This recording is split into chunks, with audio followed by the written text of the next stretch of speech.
I think it's because having experienced both birthing and then experiencing firing, I felt there was an equivalence or consonance in both experiences. I'll never forget when she had it very well prepared. When I looked at the project, it scared me to death.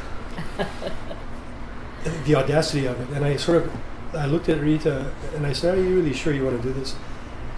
And I told her, I gave her an honest opinion, I think you have like 50-50 chance to pull this off. Kasi when we teach pottery, yun na nga, they don't get to see the firing process. Dito, we show the people that the firing process is such a magnificent, wonderful thing. She really was explaining the birthing process, that the whole, we didn't know, we couldn't get the idea because she wanted a kiln within a kiln, and she's gonna fire that kiln within another kiln. If you want to express birthing through firing, syempre, you have to think about the form. What form will the kiln take? And because it's birthing, syempre, the thoughts were to create a birthing mother na sculpture. I had to look at positions, na birthing positions, kung ano yung best that I could incorporate a kiln structure within the sculptural volume.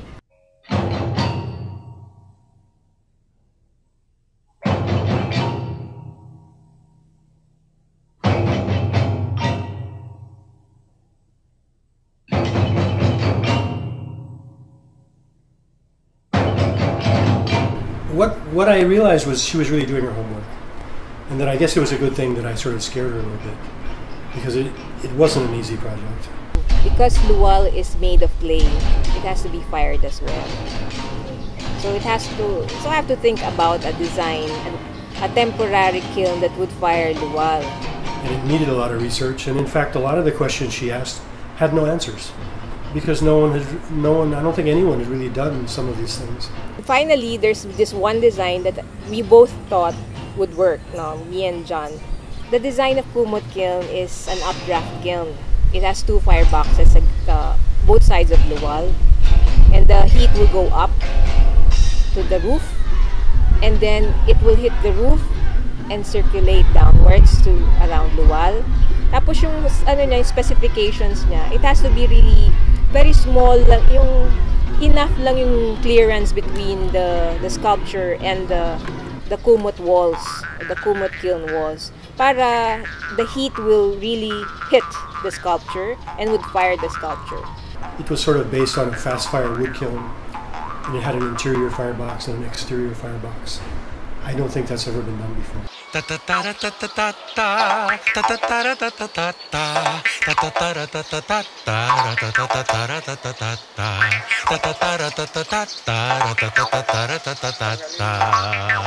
For BIS firing, ang target namin was about 20 hours.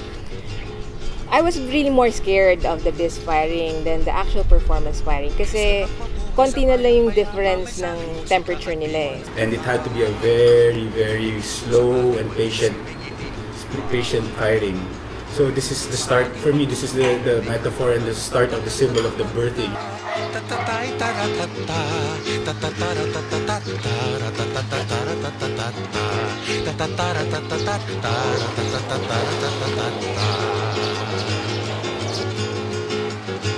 Ang lunti ang tanawin, isang walhati ang hilig ng hangin pamawi sa hapdi.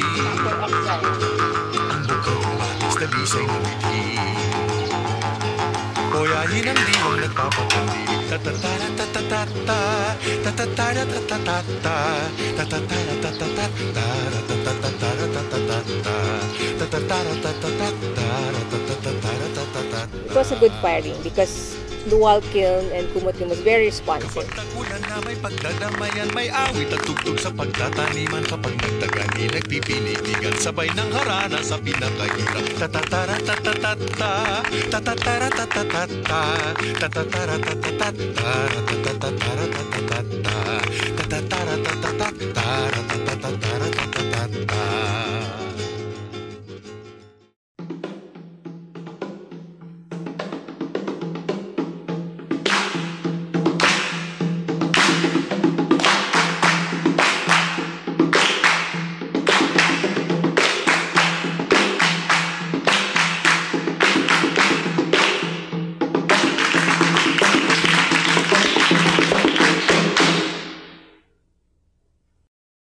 that you all came here to witness this deliverance.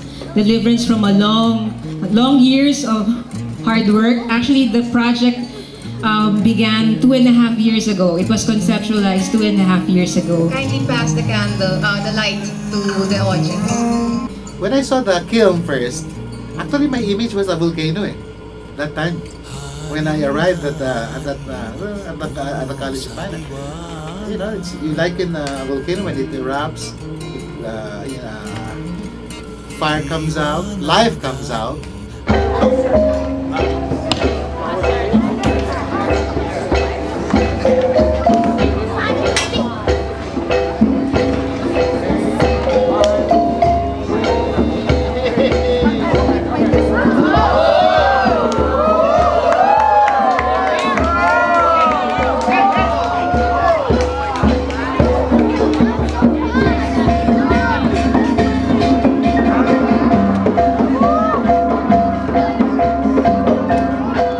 Parang we expanded and showed the people how the firing was in an extreme form kasi it was revealed while it was glowing hot. I guess just like in real childbirth, the event takes over, the excitement of it. For me, it's like I was giving birth with the lady there. So I was in labor with her.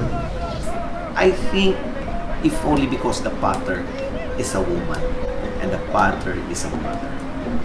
Yeah, I thought it was really very interesting idea about giving birth and the metaphor of the kiln and birthing. I think that the impact there really is it's pioneering. Nobody has done it, and it's one for Philippine art history. Well, kiln art is a very new thing, and in fact, in the world, I think there's only a handful of practitioners.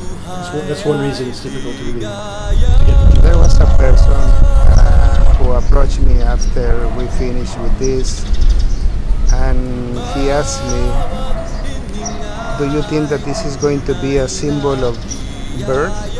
And then I asked him, "What do you mean?" And he said, "Maybe some people will come here and pray.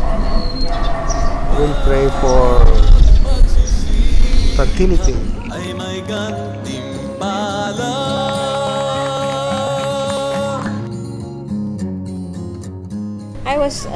I was amazed as everyone else. I was part of the spectator, not being able to be part of the firing crew. Really hands-on with them.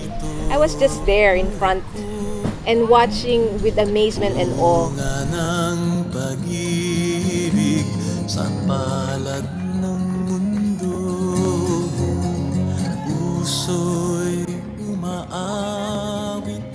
I was just moved by emotions. I was very near to tears. Actually, I think I cried.